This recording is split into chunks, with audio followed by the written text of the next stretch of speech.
بسم الله الرحمن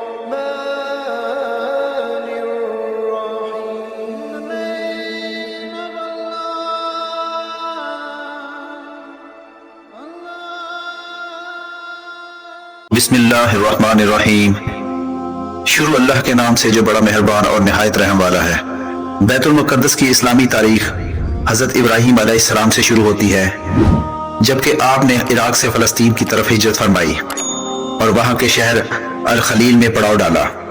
حضرت ابراہیم علیہ السلام کے بڑے فرزند حضرت اسماعیل علیہ السلام نے مکہ آباد کیا، اور آپ کے دوسرے فرزند حضرت اسحاق علیہ السلام کے فرزند حضرت یعقوب علیہ السلام نے بیت المقدس اور مسجد اقصی کو تعمیر کیا.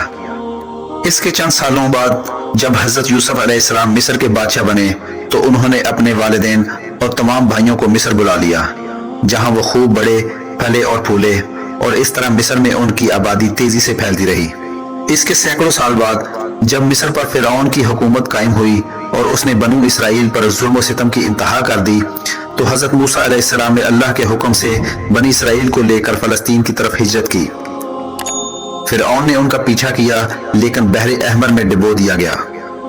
فلسطین آ کر بنی اسرائیل نے طرح طرح کی نافرمانیاں شروع کر دیں، جس کی وجہ سے اللہ نے انہیں وادی تہ میں 40 سال تک کے لیے بھٹکا دیا. اسی دوران حضرت موسیٰ علیہ السلام اور حضرت ہارون علیہ السلام نے عمالقہ، جو اس وقت بیت المقدس پر قابض تھے، سے جنگ کی اور بیت المقدس کے علاقے کو فتح کیا. اور ان کے بعد حضرت طالوت کی قیادت میں ایک جنگ لڑی گئی، جس میں حضرت داؤد علیہ السلام نے جالوت کو قتل کیا، اور اس طرح فلسطین کے سارے علاقے پر حضرت طالوت علیہ السلام کی حکومت قائم ہو گئی. طالوت علیہ السلام کے بعد حضرت داؤد علیہ السلام بادشاہ بنے، اور ان کے بعد ان کے فرزند حضرت سلیمان علیہ السلام کی زبردست حکومت فلسطین کے پورے علاقے پر قائم ہو گئی. لیکن حضرت سلیمان علیہ السلام کے بعد ان کا بیٹا بادشاہ بنا. وہ انتہائی عیاش اور بد کردار تھا.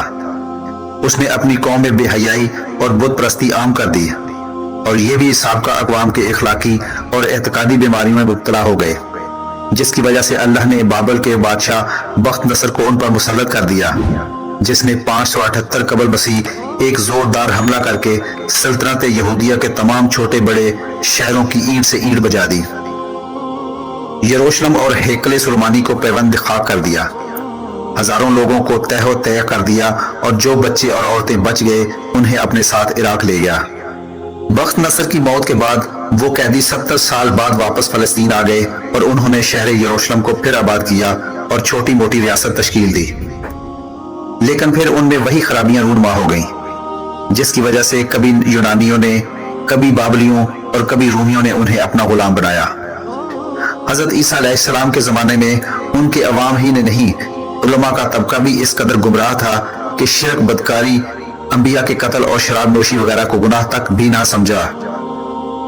ان یہودی علماء، ربیوں اور فریسیوں نے حضرت عیسیٰ علیہ السلام کو قید کرانے اور پھر سولی پر چڑھانے کے لیے طرح طرح کی سازشیں اور کس قدر بری حرکتیں کی، اس کی کچھ تفصیل موجودہ انجیلوں میں بھی مل سکتی ہے.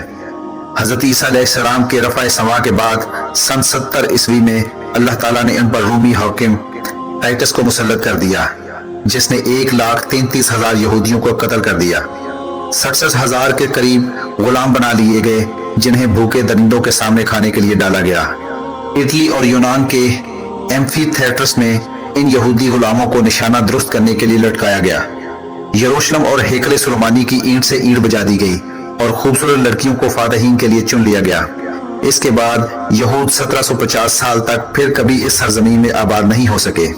اسرا اور معراج کی رات رسول اکرم صلی اللہ علیہ وآلہ وسلم کا مسجد حرام سے مسجد اقصی تک کا سفر، اور پھر وہاں سے 7 آسمانوں کی سیر، اور پھر آسمانوں سے بیت المقدس کی طرف نزول، اور پھر براق سے مکہ واپسی خود اس بات کے واضح اشارے تھے کہ اب بیت المقدس کی سرزمین جلد ہی اسلام اور مسلمانوں کے زیر سایہ آنے والی ہے.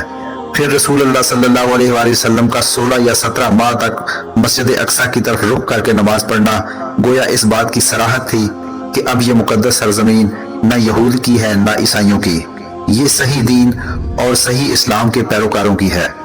دوستو، آج کی ویڈیو اچھی لگی ہو تو چینل کو سبسکرائب ضرور کیجیے گا. اللہ تعالیٰ آپ کا حامی و ناصر ہو.